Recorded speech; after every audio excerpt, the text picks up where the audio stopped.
Like the Clintons. Oh, it's funny because I haven't done a real takedown of the Clintons on this show really ever, I think. I mean, they are always a topic of discussion, but as far as like just focusing an entire episode on them, I haven't done it. Maybe because I don't want to end up dead. No, I'm just kidding. I don't think that I am a big enough fish to bother them, but I am only half joking because that they do have the Clinton kill list. And I know that the normies out there want to go, okay, that's a bridge too far. You guys have really gone overboard now. Now you're accusing the Clinton family of being bloodthirsty murderers. You guys need to stop with that. Blah, blah, blah. Hey, look, I'm going to say something in as simple terms as I can. If what you know about the Clinton family is what you saw on your nightly news, then you don't know anything about them. And you can be dismissive about a Clinton kill list, if you choose to, because you're probably not going to be on it. But it's very real for the people that crossed them, that wound up with 2 bullets in the back of their head, and then their favorite coroner in Arkansas saying, well, it looks like suicide to me. I mean, how many of those things do you need to see?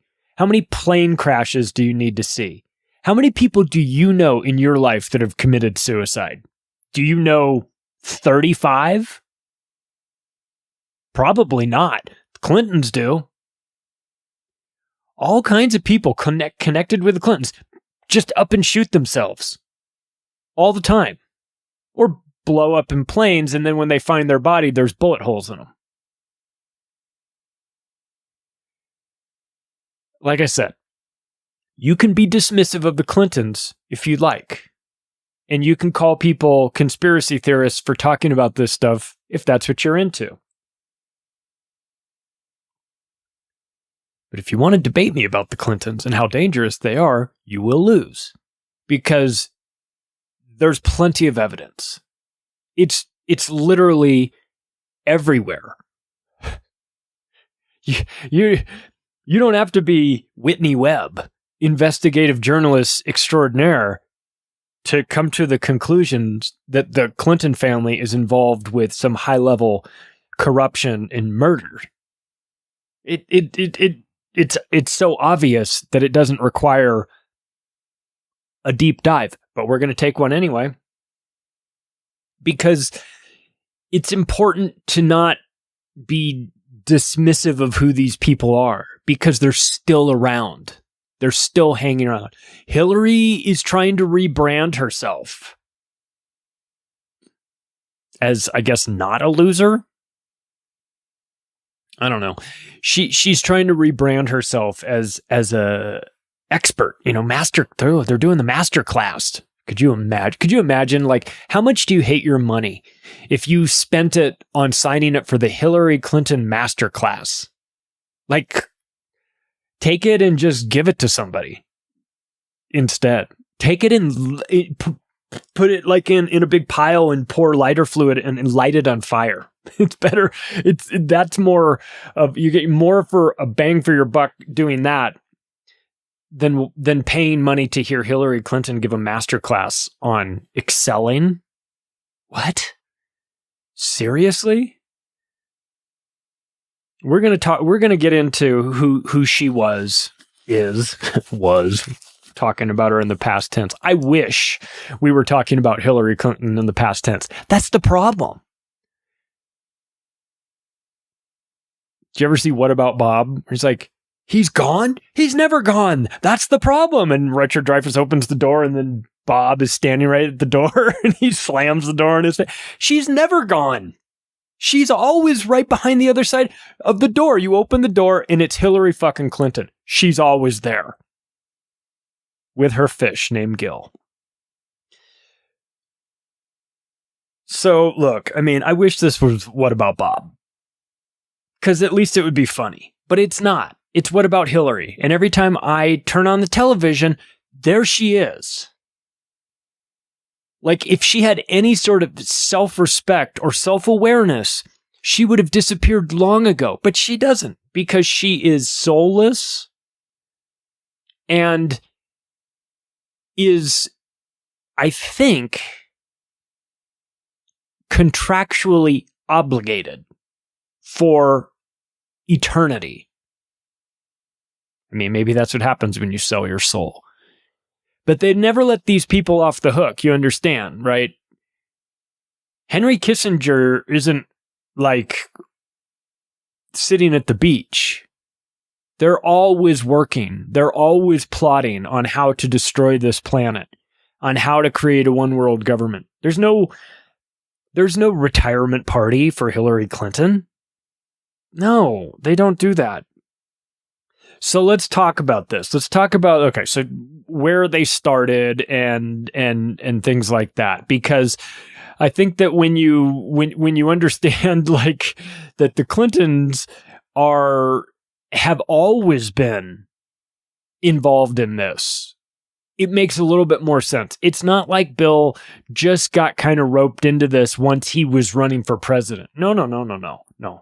No, you don't get to the position where you're running for president unless you're fully involved in this cult. And Bill was chosen. You know, he was chosen a long time ago for a variety of reasons. And I think that part of the reason why Bill Clinton was chosen was because he has shown himself to be a soulless husk of a human being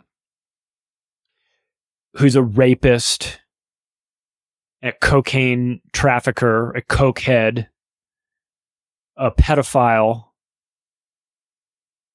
completely drawn to power, no conscience at all, an intelligent guy who became a Rhodes Scholar, you know, like Cecil Rhodes, Committee of 300 Cecil Rhodes, Committee of 300 Bill Clinton.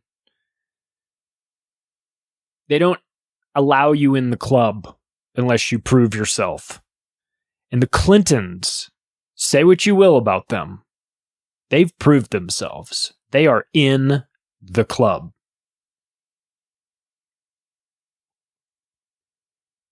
Now, there's some rumors about Hillary Clinton, about what is shown on a laptop computer that I can't confirm. So I'm not going to talk about that. I think some people know what I'm talking about. I've never seen the video. I can't confirm it. We don't have to speculate about Hillary Clinton. She's done plenty of stuff on camera that we can talk about. Let's start with with her time at Rose Law Firm, right, where they started in Arkansas. She was, when she left that law firm, the head of the law firm said, and I wish I don't have this quote right in front of me, but it's in my Octopus book. She's talking about how she was this was like her boss at the law firm. He was saying that Hillary Clinton was one of 3 people in his like 40-year career that he refused to write a recommendation letter for because he described her as being one of the most criminal and soulless attorneys that he had ever seen in his entire life, and that she was, by all accounts, a criminal involved in criminal activities who didn't give a shit about the law. I'm paraphrasing, but it was a brutal takedown of her. He was like, I'm not writing a recommendation letter for her. Are you kidding me? Do you know her? She's the worst, you know? So we've got that. We've got her starting at Rose Law Firm. We've got the Whitewater investment situation that they were involved in, which was real estate. We've got cattle futures, which Hillary Clinton got 100x return on her investment in cattle futures. Wink, wink, whatever the fuck that is. Because we know Hillary Clinton's not good at picking cattle futures. So there's something going on there. We have the death of Webster Hubbell and Vince Foster tied to her, tied to that law firm.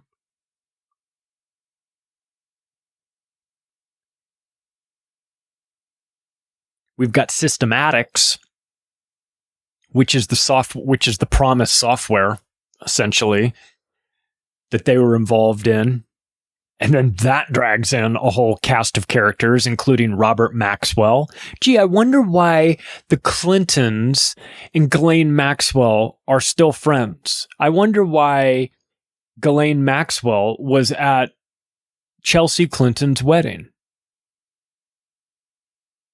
They're all friends because the Clintons were involved in Systematics, which is the Promise software.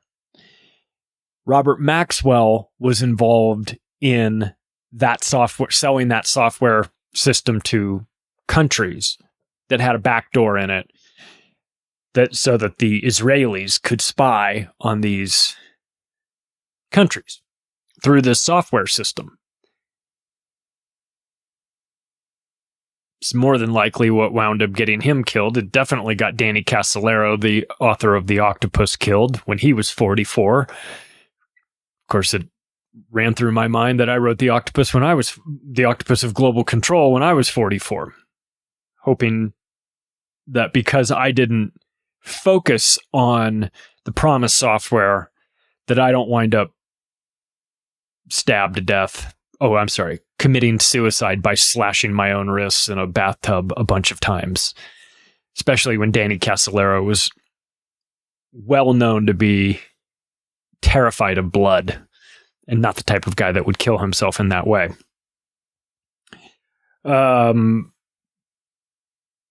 When you start talking about Promise software, it leads you to the Mossad, which is the Israeli CIA, for lack of a better term.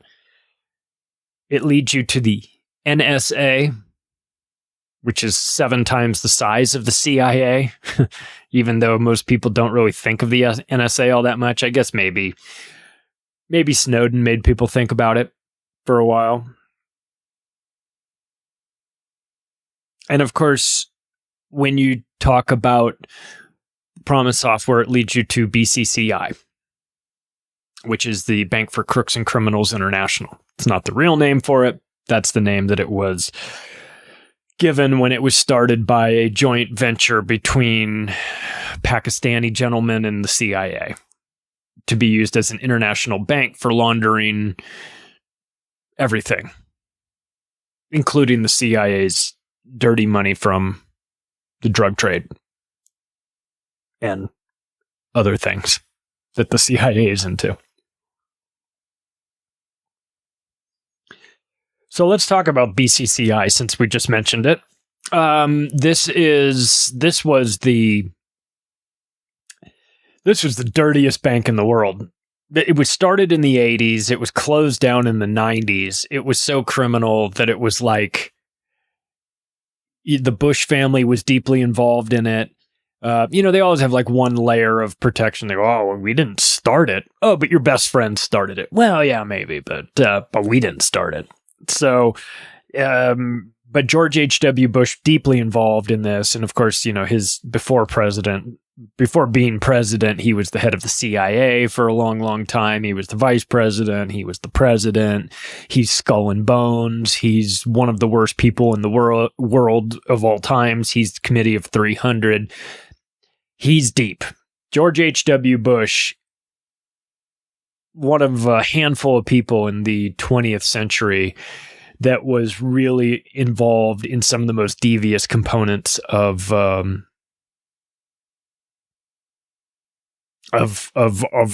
humanity, really. I mean, he was in it. So, this bank was involved in money laundering. It was set up. It was like set up specifically for money laundering. You and I were not going to set up like our personal checking account at BCCI. This was running out, it was an offshore bank running through multiple layers of secrecy. They were involved in narco financing. I mean, again, the Iran-Contra affair was deeply involved with BCCI, using this as the bank that they were laundering money from. Gun running all went through there. Terrorism financing, sex trafficking, All those things run through BCCI. It's the CIA's private bank. That's basically how it worked. Again, the CIA doesn't start it necessarily. They have these Pakistanis that are cut out, start the bank for them, and then of course they use it as much as they can. And when it all falls apart, they just pretend like they had nothing to do with it. But Bill Clinton was involved in, he had ties to this bank as well, and of course he would. He would have ties to this bank because he was deeply involved with Iran-Contra. He was deeply involved in cocaine trafficking through Mena, Arkansas. He was deeply involved in the money laundering of the money that came from the cocaine trafficking through Mena, Arkansas. All of this stuff happened with the allowance of Bill Clinton. And not that Bill, if Bill Clinton had decided he wanted to put a stop to this, Bill Clinton would have been dead. So it's not like he had a choice.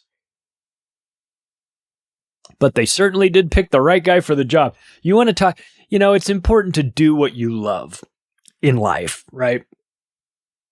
Bill Clinton found the job for him. He really did. Do what you love. He loves cocaine. Absolutely couldn't get enough coke. Love cocaine. So be a cocaine trafficker. Of course. He loved sexually assaulting women. Become the governor of Arkansas. You can do that while you station police officers outside of the apartment complex to watch out for you while you rape Juanita Broderick and others. He is a rapist on top of all of this. And I'm not using the words alleged rapist either. There's plenty of women that have come forward talking about Bill Clinton raping them. It's not speculation. He's a rapist. But this is what the movie American Made was about. If you remember that was the Tom Cruise movie where he's playing Barry Seal, a pilot flying in drugs to Mena, Arkansas on behalf of the CIA. It gets you into that movie is called Made in America, but that gets you into Sean Atwood's work, writing about that, writing about the boys on the tracks, the kids that were murdered to cover up this drug operation. Real bad shit happening there. Again, all of this through Mena, Arkansas, with the management of the state police and Bill Clinton. None of this happens without him. This is a CIA partnership. This is where Bill Clinton became a made man. After he organized this and did what he was told, he was elevated. You see, it doesn't matter. And people might say, well, he and Bush were running against one another. They were enemies. No. They weren't enemies. They were running against each other. H.W. Bush was running for re-election in 92, and Bill Clinton was running for election in 92, and Ross Perot was running for election as well in 92, and he was the one talking about NAFTA and the giant sucking sound that you would hear, which was the sound of all the jobs in factories being sucked out of America by Mexico and others. And so the real enemy in this situation was Ross Perot. The Clintons and the Bushes were partners. They were business partners. They had been working for the better part of a decade as cocaine trafficking partners when Bush was running, deeply involved with the CIA. He then became vice president in 80, technically 81, I guess, and oversaw the drug trade coming into America. And its focal point, where it was flowing in, yes, there's obviously the Miami connection. Those are all the guys that were like the rogue dealers. I'm talking about government state-sanctioned drug dealing by the CIA. That happened through Mena, Arkansas. And Bill Clinton was the man that was running that operation.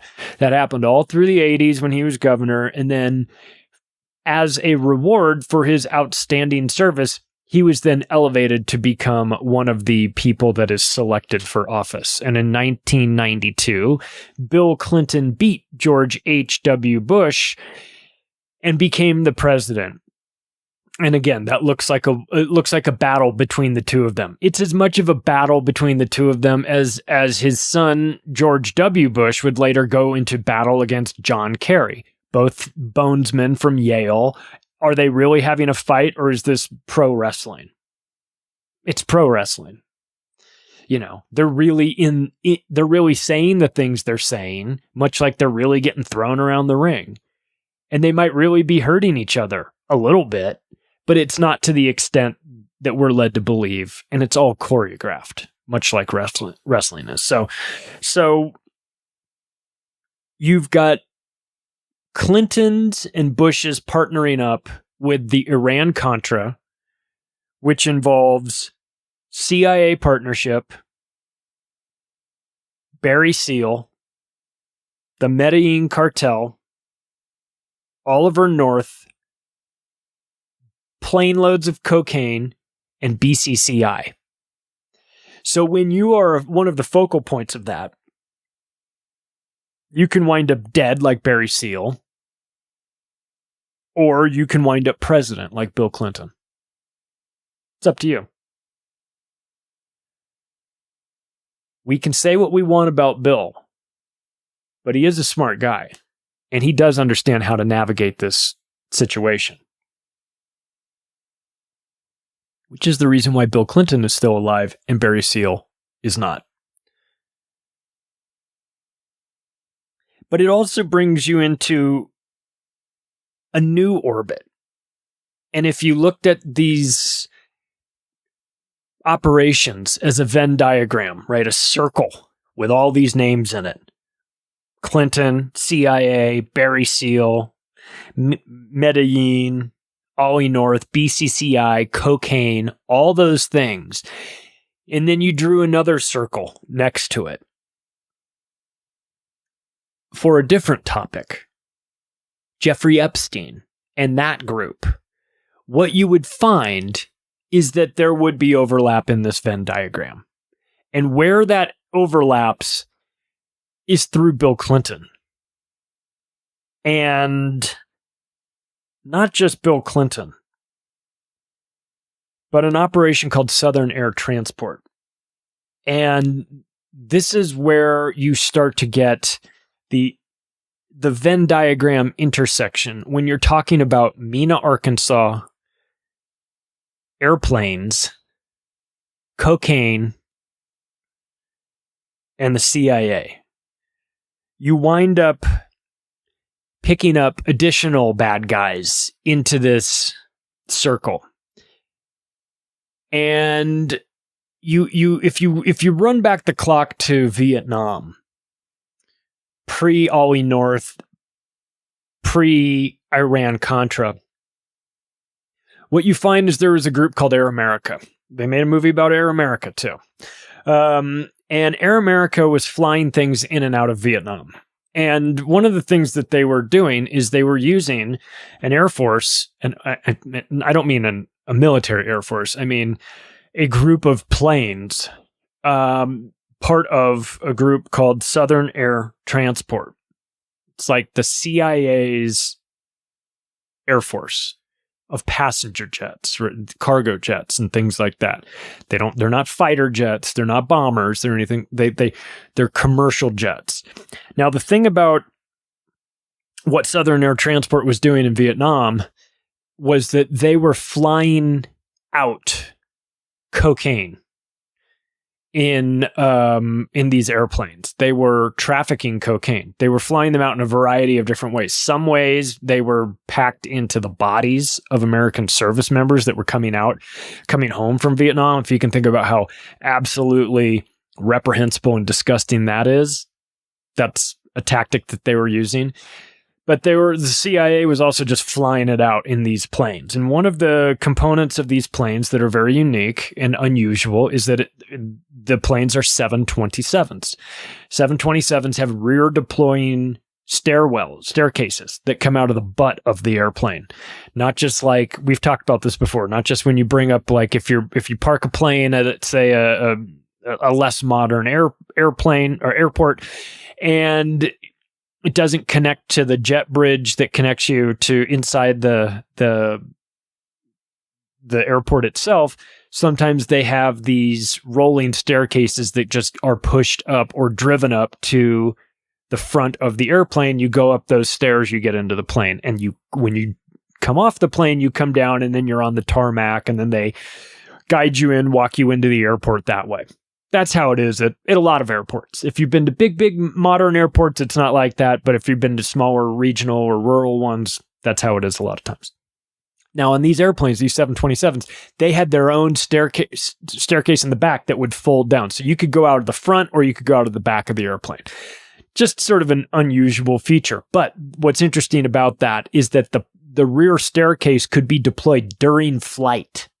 And it could be deployed as long as you were below 10,000 feet. If you were, it wouldn't depressurize the entire cabin. I'm not sure about all of the physics behind it. I just know that that's the way the planes are designed. So what it means is that these planes can be used to throw things out of in flight. You can throw boxes of cocaine. You can throw boxes of weapons. You can throw people out.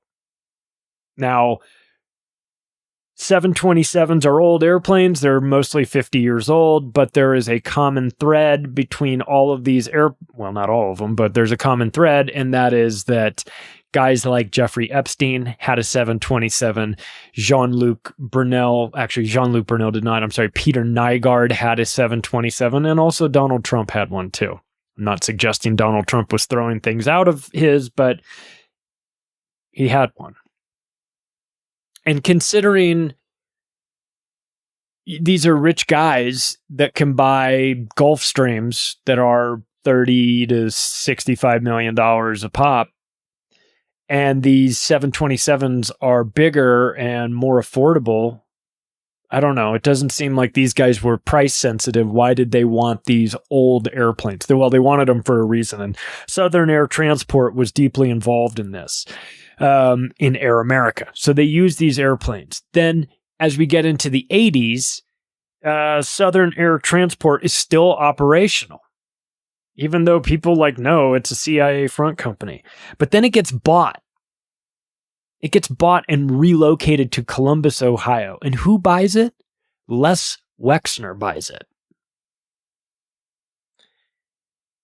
So now you've got Les Wexner involved in the CIA's cargo trafficking plane operation.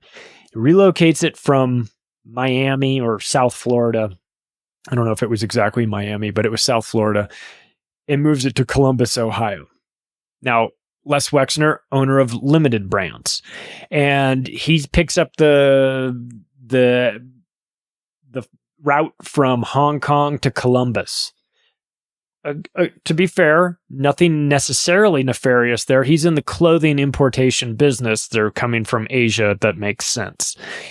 But considering Les Wexner and what he's into, running, being a co-founder of the Mega Group and deeply involved in sex trafficking through Epstein and guys like that, then I have questions about his choice in airplanes.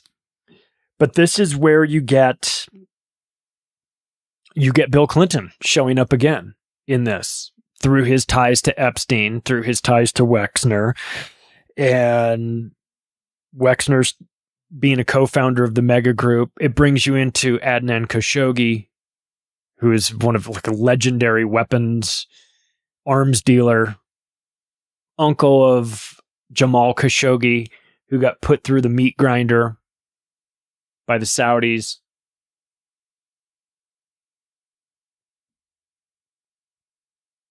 Again, Bill Clinton shows up in this all the time. Then we've got Jeffrey Epstein and the 26 times that Clinton wound up on his flight. So that's not normal, okay? You're not supposed to be showing up on the flight logs of a really well-known, maybe even the best-known child predator trafficker unless you're involved in some bad stuff yourself. 26. One time? Maybe. One time you were you missed your flight, you couldn't get, whatever. I mean, maybe one time I might be willing to, there'd have to be a great explanation for it. But I'd be willing to listen if it was one time and you had a great explanation. If you've been on Jeffrey Epstein's flight 26 times, I'm not interested in your explanation. I know what you're doing. Ditching Secret Service to get on that airplane doesn't exactly help your cause either. I'm just saying. If you're trying to spin that as, oh, we were just friends, you know, we like to talk about friends with physics stuff. That's fine if you take your Secret Service detail with you. But if you're ditching them, like Bill Clinton kept doing, not interested in your explanation. Just say you were there to rape girls, rape kids. Just say it, because that's what you were there for, if you're Bill Clinton. We've got Bill Clinton's deep involvement as president. So he was president from 92 to 2000. And one of the things that he did was he created the omnibus crime bill. Now, to be crystal clear, it wasn't all his idea. George H.W. Bush, his partner in the cocaine business, you know, it was his idea, because when you're running the largest cocaine trafficking empire on the planet, you also need to come up with the concept for the private prison industry so that you can make money on both ends, because these guys are psychopaths and that's how they think. So they came up with the idea of the private prison industry. And they knew that the laws that they were going to put forth, this omnibus crime bill, which was created and conceptualized by George H.W. Bush and then put into place by Bill Clinton with the help of Joe Biden in the mid-90s, this really cemented the industry of the private prison complex and all of the disgustingness that comes from that. We had a episode with Dance and Dave from Surviving the System. We talked about the ins and outs of that. It's a horrible, it's a stain on humanity that there are private prisons. But the guys that invented them, George H.W. Bush and Bill Clinton, among others, I'm not trying to say that they were the only ones, but just understand that the people that were at the forefront of creating the private prison industry were simultaneously running the largest cocaine trafficking operation the planet has ever seen. So just know that. And this omnibus crime bill that Bill Clinton put forth, if we're going to talk about what his legacy is, well, it destroyed the black community. It absolutely gutted it. Because of the mandatory minimum sentencing, the changing of drug laws and sentencing mandates for rock cocaine as opposed to powdered cocaine, because rock cocaine was seen as a black drug and powdered cocaine was seen as a white drug. So they wanted disproportionately large prison sentences for people that were possessing rock cocaine, the black community, the poor community, according to them, than the sentencing guidelines for anyone that had powdered cocaine, who's just, you know, on their way to their job at a hedge fund, is doing bumps in the bathroom. They don't want those guys to go to prison for anything. But they want the black community or the poor white trash community or whatever that has the misfortune of fucking around with crack cocaine and gets themselves in a trap. They want those people to not just ruin their lives with a drug addiction, but they want to ruin their lives with incarceration. Obviously, they'll never be able to vote again. They want to destroy society. Again, because you have to remember who these people are at their core. They're all part of this committee of 300 whose goal is to depopulate and destroy society. So, of course, this fits with their mentality. So while he's creating the private prison industry, while he's destroying the black community, he's simultaneously pardoning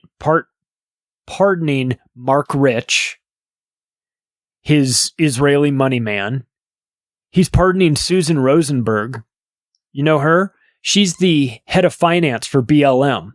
She was rotting away in a prison cell doing 60 years for setting off bombs at federal buildings. Bill Clinton pardoned her on his way out of office. So he cares so much about law and order that he created the private prison industry with his psychopaths and friends in law firms and Wall Street and venture capital firms where they've got all the money to finance all this. He's got all those guys in a position because he cares about justice while he's letting out Israeli grifters and convicted terrorists who then later go to be the number 3 person in charge at Black Lives Matter. So Bill Clinton's on top of all of the horrible shit that you can say about him, which is true. He's also a gigantic hypocrite. Not that that matters. I mean, it's like the least of his crimes, but a crime nonetheless.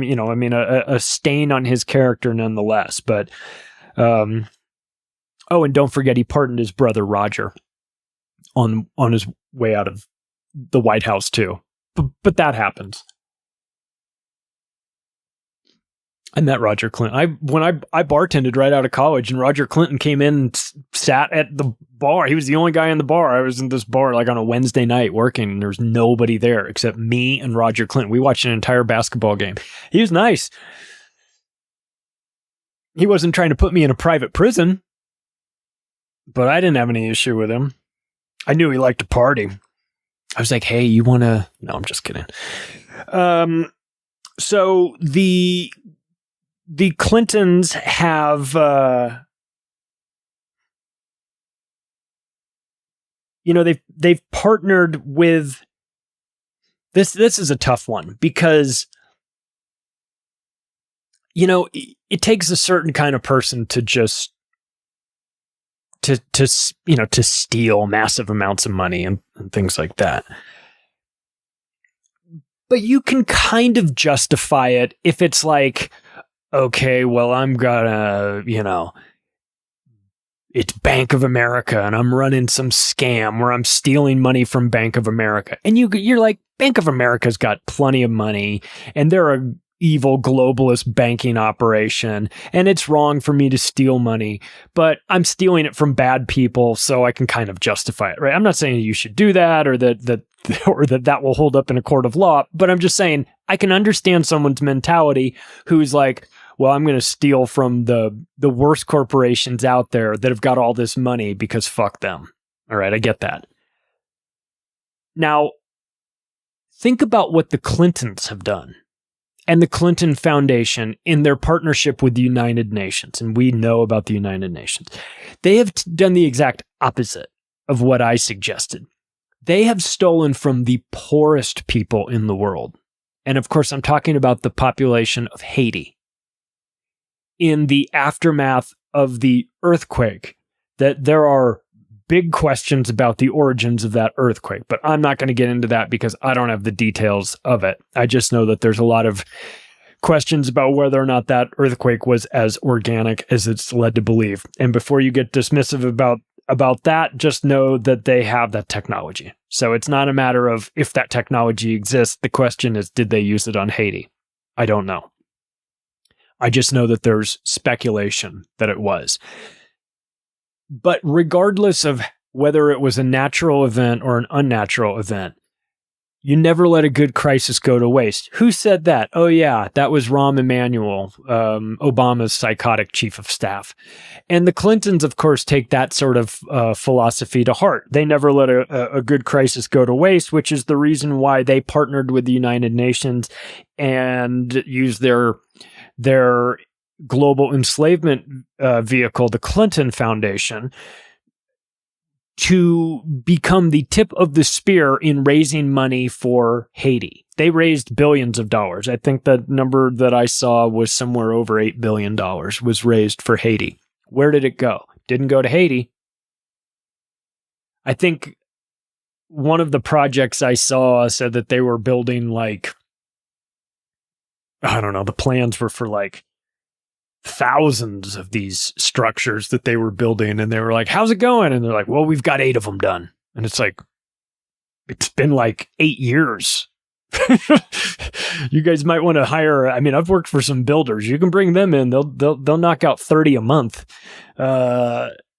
And if you've got billions of dollars, something tells me they could do even more if they needed to. But whatever the numbers are coming back from Haiti, as far as what this money has done, it's not good. A lot of that money has just gone missing. You know what else went missing in Haiti under the control of the Clinton Foundation? 33 children. And yes, the number was 33. For those of you with ties to Freemasonry. I don't know if that number was, I don't know if it was chosen because it was 33. I just know that that's the number. They just up and vanished. Orphans, orphans from the Haitian earthquake and everything, they vanished. But they caught the person that took them. They caught her. Her name was Laura Silsby. And they put her in jail and they said, "Where are you going with these children?" She says, "I'm taking them. They're orphans." And they said, "No, they're not. Their families have been looking for them. Why did you take them?" And she said, "I'm part of an international rescue campaign. And we were taking them because they were orphans." Now, she sat in a prison cell for, I think, 6 months. You want to know who her call was? Who she made the phone call to get her out of this situation where she was caught with 33 kids that didn't belong to her in a foreign country? She called Bill Clinton. And Bill Clinton got her out. I don't know what he did. I don't know what he said. I don't know what he promised or what was given. I don't know the details. I just know that Laura Silsby got out of a Haitian prison because of Bill Clinton. And she was taking trafficked children out of Haiti. I'll tell you, man, if I were Bill Clinton, I'd be like, "Laura who?" But he didn't do that. He got on a plane, went there, and he got her ass out. You know why? Because it was very important that she get out of prison and they not find out what was going on. So they brought her back to the United States and they gave her a good job. Do you know what she's in charge of? She's in charge of the Amber Alert system now. The Amber Alert system, for those of you not in America, is the system that's used when kids go missing in America. Just put the child trafficker who got busted stealing 33 kids out of Haiti in charge of the Amber Alert system that looks after lost kids. Thanks, Bill Clinton.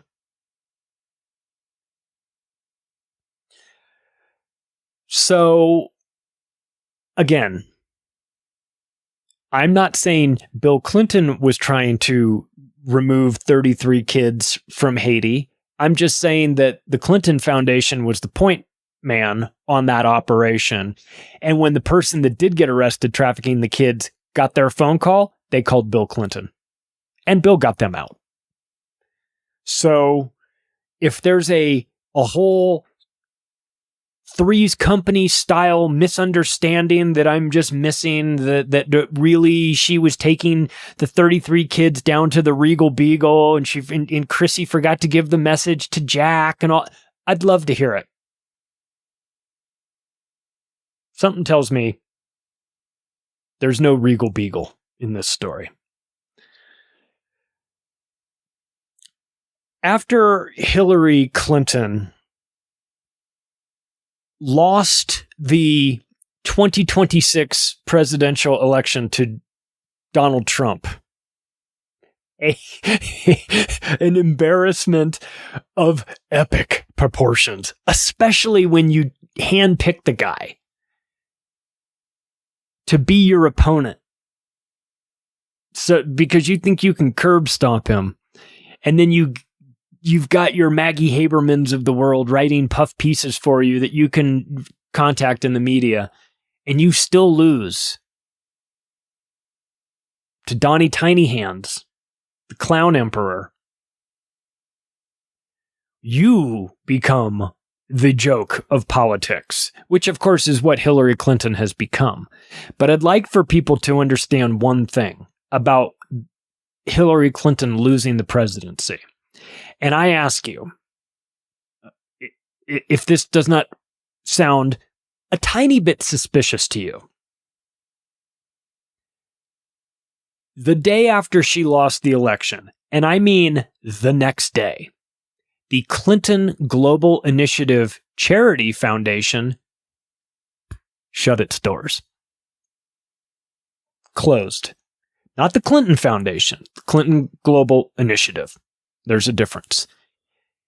It's a charity group. You know what they do? They go around the world fixing problems. You know, there's all these problems in the world, but the Clinton Global Initiative goes around the globe, you know, with their initiatives, fixing all the problems. But guess what? When Donald Trump won, apparently, and I can't confirm this, but apparently the following day, all the problems in the world just fixed themselves. And the Clinton Global Initiative was no longer needed, so they closed their doors.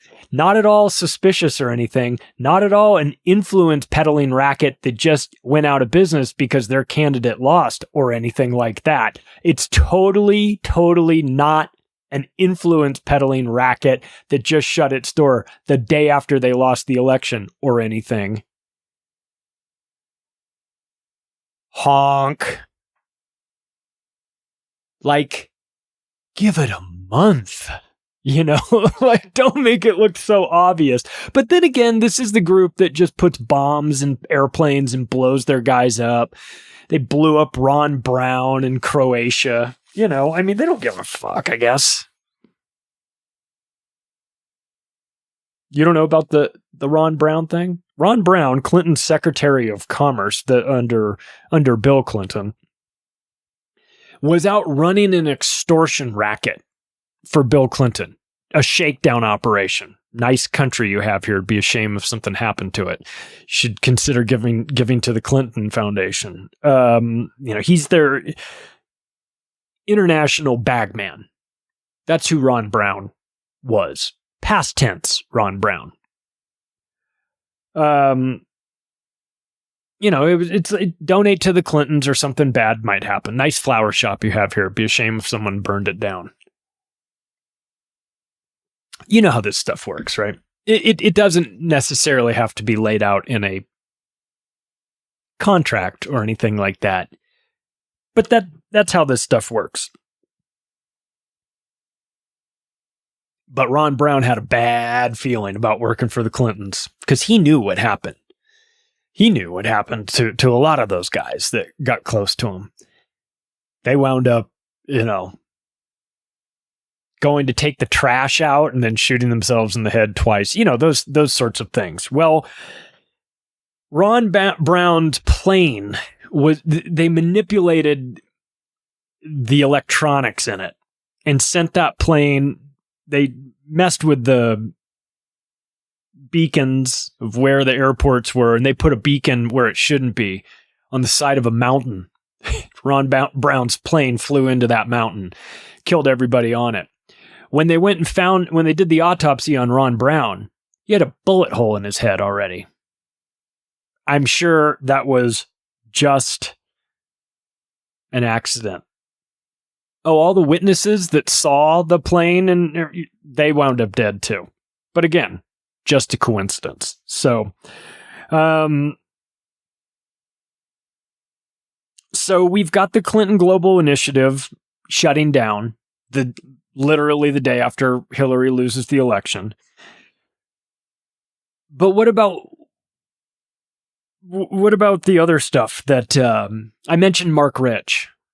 Mark Rich he ran a company called Glencore, which is a mining giant, Israeli controlled mining giant, working with dictators. You know, if there's some country that like the United States slaps sanctions on and says nobody can work with them, Glencore will go work with them. They don't give a fuck. And BCCI lent Glencore tens of millions of dollars back in the 80s, and Mark Rich has ties to the mega group and stuff like that. And if you remember, you might not remember Mark Rich's name. Do you remember Denise Rich? That was his wife, Denise Rich. She was helping with the Clinton Library. You remember that? Denise Rich, Clinton Library. Yeah, I mean, they were donating money like crazy to the Clinton Library. And then what do you know? Her husband gets let out of prison. And of course, he has massive ties to Israeli intelligence and the like, ties to Epstein. It's that big club thing. It's got dubious Chinese partnerships, all that stuff.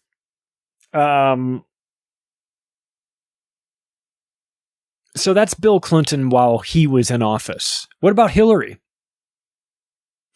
What did Hillary do when she was Secretary of State? Well, when talking about Julian Assange, she asked, can't we just drone this guy? That to me is,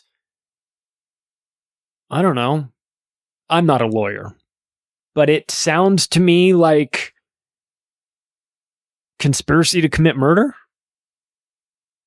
When you're in a position like her, I don't know. Maybe it doesn't fit the legal classification of that. I don't know. Not that it matters, because they're never going to get charged with any of this stuff anyway. But we've got the Julian Assange threats of drone striking him. We've got the Gaddafi. We saw, he died. Cackle, cackle, cackle. So she's admitting to that. So, Hillary is a deeply flawed psychopath in her own right, of course. We know about, I forgot to mention this when talking about the Clinton Global Initiative, the organization that Hillary shut down the day after the election.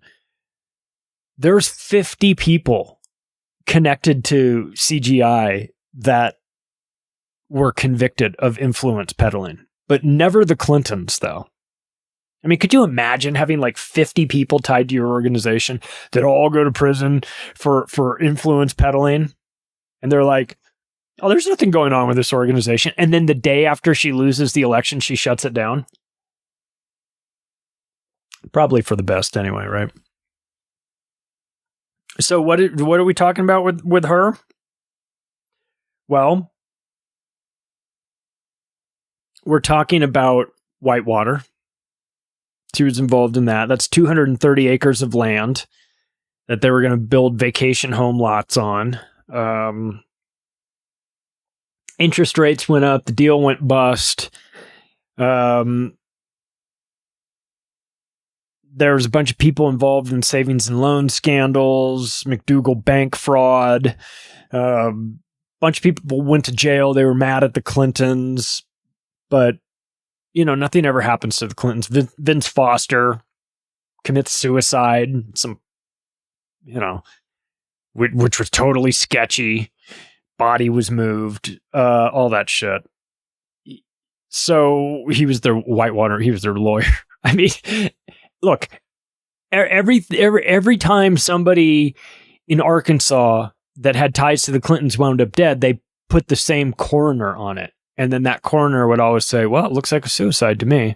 Or it looks like something different than what the obvious is, which is this person was murdered, or this person, was killed and made to look like a suicide or whatever.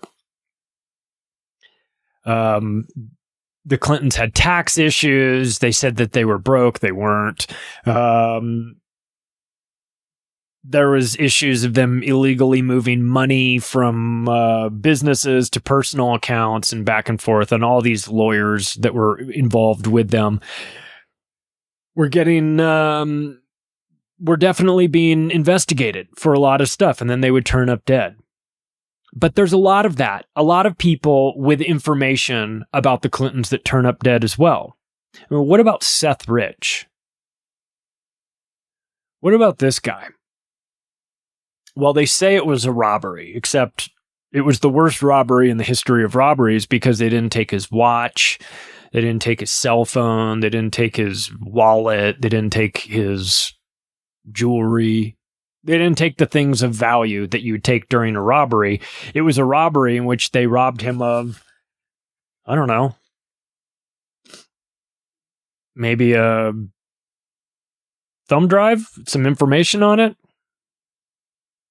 Maybe there technically was a robbery there. But when Hillary Clinton is involved, and this guy apparently has the dirt on her, you know what happens when you mess with the Clintons, correct? They will come for you. They will make it look like a suicide or an accident or whatever. You know, you've got, you know, some of the things, I don't know. I don't know if you want to directly lay this on Bill Clinton, but Waco, you know, I mean, I think I have to put Bill Clinton in that category. I understand that there were other people involved in the decision as well, but it's a very Bill Clinton thing. I mentioned Juanita Broderick. What about Jennifer Flowers? What about all the women that Clinton raped? What about all of them? To get the shit beat out of them by him. He's a savage, man. I think people forget about that. You know, especially now. I think a lot of people are like, they feel sorry for Bill because he's got to, you know, he's stuck with Hillary. Don't feel so. I mean, I get it. It's kind of a joke. You know, I would feel sorry for Bill too, but don't let that little old man act fool you. Bill Clinton's a stone cold psychopath, the highest order. Brilliant guy too. You know, you become a Rhodes Scholar for a variety of reasons. One, you've got to have the intellectual horsepower to do that. Can't be a dummy. But then they mold you.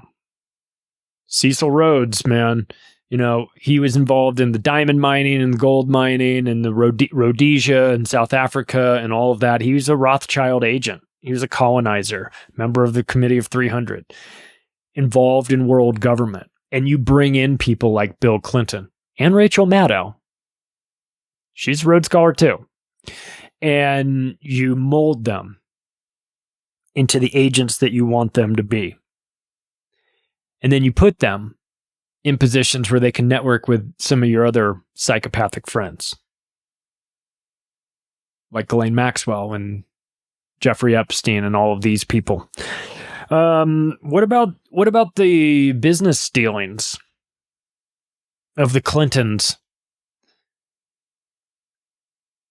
They've got some shell companies. The Bush-Clinton-Katrina Fund. How much money do you think went missing through the Bush-Clinton-Katrina Fund?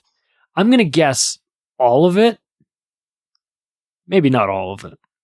I got to leave something in there. My guess is as much of the money as they could steal, they stole it. Clinton Climate Initiative. Oh my God. You want to take two sketchy things and put them together, the Clintons and the Climate Initiative, and you have Scam City. The Clinton Foundation, which we know, and Charles Ortel has called the largest charity fraud organization in the history of the world. That he has identified over $100 billion that the Clintons have stolen through the Clinton Foundation. Here's another one. I'm sure this organization is completely on the up and up. Clinton Foundation HIV/AIDS Initiative. Trust the science. Clinton Justra Sustainable Growth Initiative. Frank Justra is a Canadian scumbag. So they're doing international partnerships for sustainability, because the Clintons are super concerned about saving the planet as they murder everybody on the planet. And they are 50% owners, the Clintons are, in the shell company called the Haiti Development Fund. I just wonder what it was they used those funds for. Because the Clinton Foundation in 1 year spent $34.8 million on salaries. Really? Who did you hire? LeBron James and Alex Rodriguez? $34.8 million on salaries? You guys are supposed to be a charity. $8 million in travel? This is 1 year. I'm assuming that they're, chartering the space shuttle or something. Like, gotta get to Miami in 4 minutes. $12 million on meetings. And by meetings, I think we all know that means pedophile parties with hot dogs and walnut sauce and God knows what else. And then another $91.3 million in fees and expenses, which I assume means blowjobs for Bill. I mean, I think that's reasonable. So, what are they doing? What's the Clinton Foundation doing with all this money?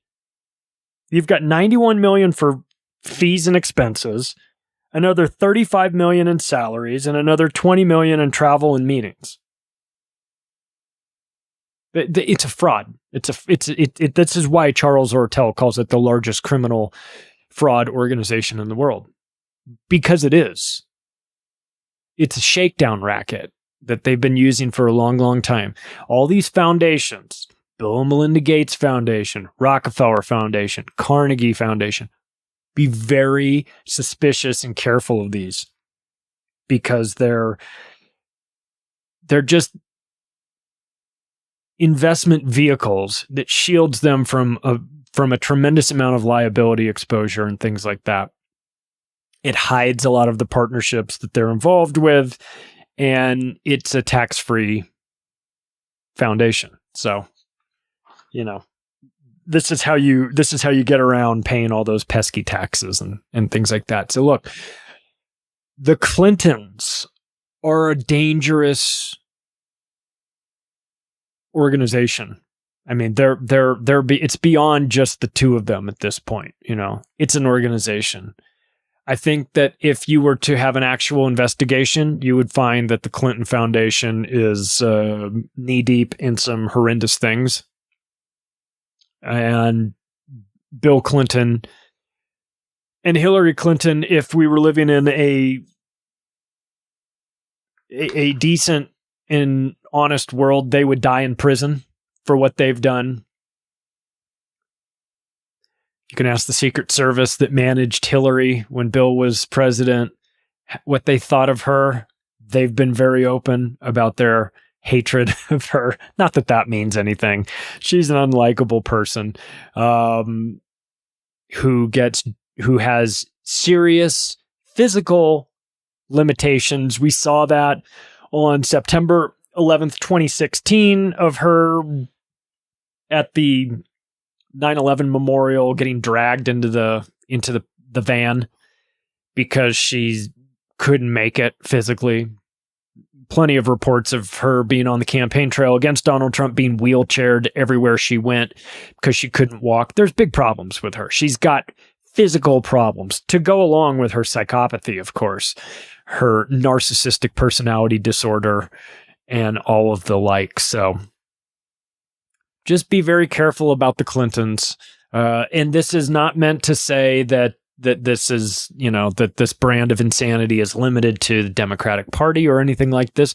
As you know, once you get to these higher levels, the Democrats and Republicans are all blended together. It's all one big club. This is not meant to be a right versus left sort of thing. This is a world government operation. The Clintons have been important in this. They both come from the same line of thinking, which is that the ends justify the means. And if there's something that can definitely be said about the Clintons, is that they are one of the most dangerous crime families out there. Hey, if you like this episode, you can share it with your friends and family. I've got 3 books that are out. You can find those at Amazon, also available on my website, theoctopusofglobalcontrol.com. You can follow me on Twitter at Macroaggressions, and I will talk to you all soon.